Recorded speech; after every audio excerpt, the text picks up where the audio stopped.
बिस्मिल्लाहिर्रहमानिर्रहीम। अस्सलामुअलैकुम। आप देख रहे हैं डीडीपी एनालिटिका। भारत को अफ़गानिस्तान में जो मायूसियों का सामना है उसकी वजह से कुछ ऐसे हकायक, ऐसी चीज़ें सामने आ रही हैं और कुछ ऐसी तब्दीलियां देखने में आ रही हैं जिनसे कि कुछ फ्यूचर के बारे में अंदाज़ा होता है कि भारत आगे क्या सोच रहा है, क्या करने जा रहा है और ख़ित्ते में उसके मसाइल हैं क्या। देखिए, जहाँ तक अफ़गानिस्तान का ताल्लुक़ है, अफ़गानिस्तान में सूरत हाल बड़ी जल्दी बदली है। एक वक्त पे अमेरिका वहाँ पे था, अमेरिका की एक अम्ब्रेला, उसके नीचे भारत, और जो मनमानी की, जो पाकिस्तान के साथ तबाही कर सकते थे इन्होंने की। हर तरह के दहशतगर्द पाले, पाकिस्तान में टेररिज्म कराया, अफ़गानियों के मुंह बंद करने के लिए पैसे दिए, अवाम को उन चक्रों में डाल दिया कि जनाब आपको जॉब मिल रहे हैं, यहाँ पे हम इन्वेस्टमेंट कर रहे हैं, ये डैम बनाएंगे, ये वो करेंगे, और फिर जहर उगला पाकिस्तान के ख़िलाफ़। पब्लिक ओपिनियन बदलने के लिए, अफ़गान हुक्मरानों और पाकिस्तान के दरमियान दूरियां पैदा करने के लिए बहुत सारा कुछ किया। इंटेलिजेंस शेयरिंग हमारी उनके साथ हो सकती थी, वो ना होने दिए, एग्रीमेंट्स ना होने दिए।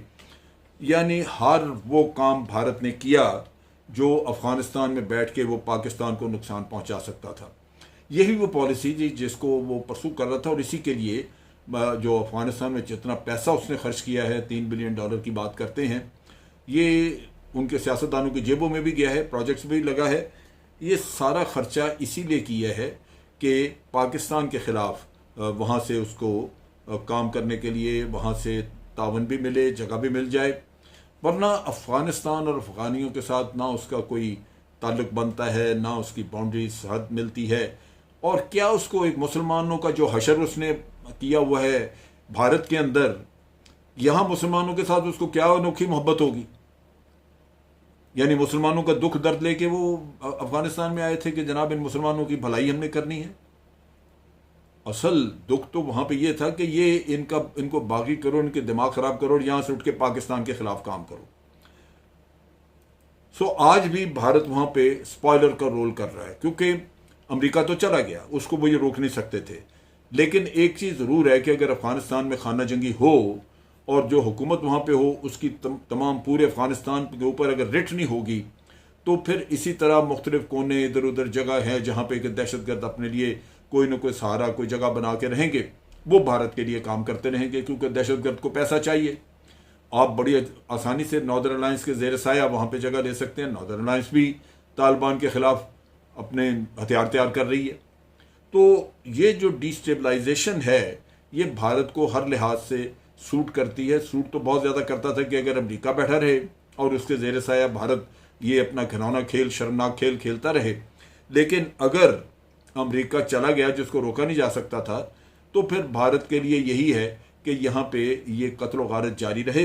अफ़गान बेशक बर्बाद होते रहें, तबाह होते रहें, लेकिन भारत को अपने गलत काम करने के लिए, पाकिस्तान के ख़िलाफ़ मज़मूम हरकतें करने के लिए वहाँ से मौका मिलता रहे।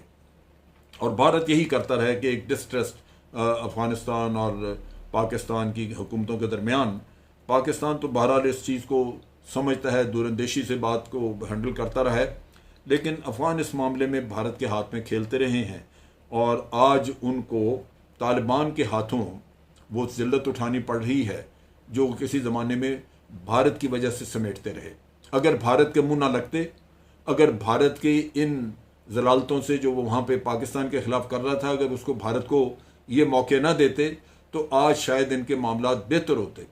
लेकिन पाकिस्तान से फ़ायदा उठाने की बजाय वो पाकिस्तान को बुरा भला कहते रहे। और ये तारीख़ी एक हकीकत है। भारत ने हमेशा अफ़गानियों को इस्तेमाल किया है, उनकी लालच को पूरा करके, उनको पैसे दे के और इस तरह की हरकतें करके, तो वो उनको पाकिस्तान के ख़िलाफ़ करने की कोशिश की जाती रही है। अब जब यहाँ से अमेरिका निकल गया तो अफ़गानिस्तान की जो स्टेबिलिटी है, जो सिक्योरिटी है, अब वो सारा उसका इन्हसार अफ़गानियों के अपने ऊपर है कि क्या वो तालिबान के साथ मिलके कोई माहिदा, कोई ऐसी अंडरस्टैंडिंग डेवलप कर लेते हैं जिससे कि कोई इनका आगे अमन आ सके।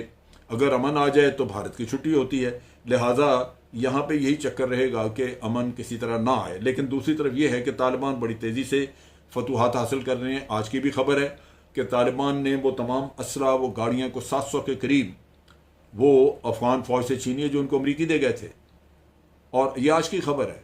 और वो ना सिर्फ छीनी है बल्कि अफगान फ़ौज उनको छोड़ के भाग गई है।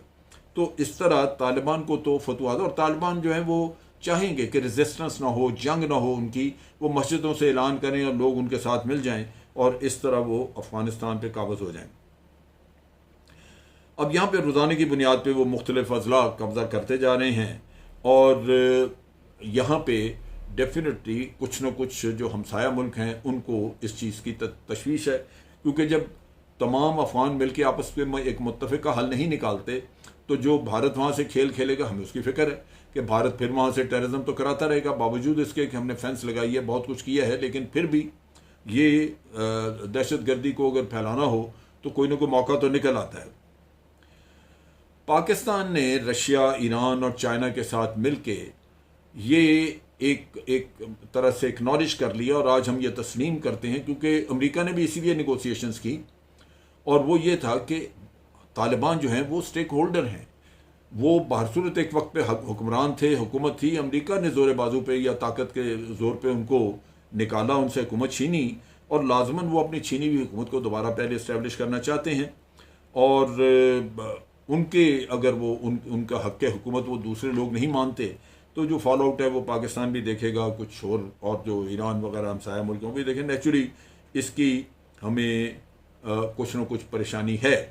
अब यह है कि सूरत हाल हो सकती है कि तालिबान अफ़गानिस्तान को टेक ओवर कर लें, तब ये मसला बन जाए जो हम सोच रहे हैं। लेकिन ये भी हो सकता है कि अफ़गानिस्तान में काबुल पहुँच के तालिबान जो है वो ऐलान करें कि जी हम काबुल पे हमला नहीं कर रहे, हम इंतज़ार करेंगे कि तमाम स्टेक होल्डर्स हमारे साथ बात करें। अगर वो बात करते हैं तो हम कोई हल निकालेंगे इकट्ठे, और अगर नहीं बात करेंगे तो फिर हम बिलाखिर तंग आके काबुल के ऊपर हमला करके काबुल को कैप्चर करेंगे, पकड़ेंगे। मेरा अपना अंदाज़ा है कि ये सूरत हाल आगे होगी। अब यहाँ पे अगर अफ़गानिस्तान में कोई स्टेबल गवर्नमेंट बन जाती है तो अफ़गानिस्तान अपने आगे के जो उसके माली मुफादात हैं, उसके मईशत के मसले हैं, वो उनकी तरफ तवज्जो देगा। तो उसको कनेक्टिविटी देनी होगी साउथ एशिया से सेंट्रल एशिया की तरफ, रशिया की तरफ, और उसके अलावा जो चाइना ने इतनी बड़ी इन्वेस्टमेंट वहाँ पे की हुई है उनकी माइनिंग में और उनके बाद प्रोजेक्ट्स में, तो वो चाइना को मौका देंगे कि वहाँ पे वो उनकी इकॉनमी में अपना हिस्सा डाले, काम करे। तो लगता ये है कि चाइना ने बावजूद इसके कि अपने आप को मिलिटरीली वहाँ असर्ट नहीं किया, चाइना ने अफ़गानिस्तान के अंदरूनी मामलात में दखल नहीं दिया, क्योंकि उनकी ये पॉलिसी नहीं है, उन्होंने अफ़गानिस्तान के लिए कोई मुश्किलात नहीं पैदा की, लेकिन उसके बावजूद वो वहाँ पे पैसा लगाते रहे हैं। अब इंडिया बहाना करता है कि जनाब मेरे वहाँ पे बड़े मुफादात हैं, मैं इतने प्रोजेक्ट कर रहा हूँ। वो भाई तेरे प्रोजेक्ट क्या, तू वहाँ पे क्या लेने गया है? तुझे अफ़गानियों से क्या मोहब्बत? तुझे तो असल शैतानियत अंदर थी पाकिस्तान के ख़िलाफ़ कुछ करना।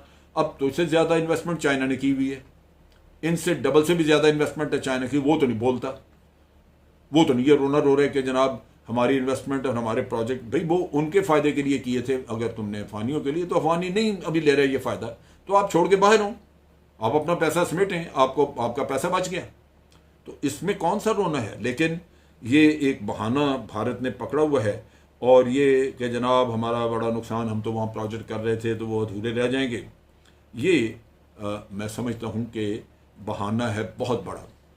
एक दूसरा बहाना ये भी ये भारत कहता है कि जनाब यहाँ पे अगर टेररिज्म बढ़ गया, ये तालिबान आ गए, तो तालिबान के आने के बाद फिर पॉसिबिलिटी है कि कश्मीर में जाके वहाँ शुरू। भाई कश्मीर को तुमने बाड़ लगा के फेंसिंग करके तो बंद किया हुआ है, उधर कहाँ जाएगा तालिबान?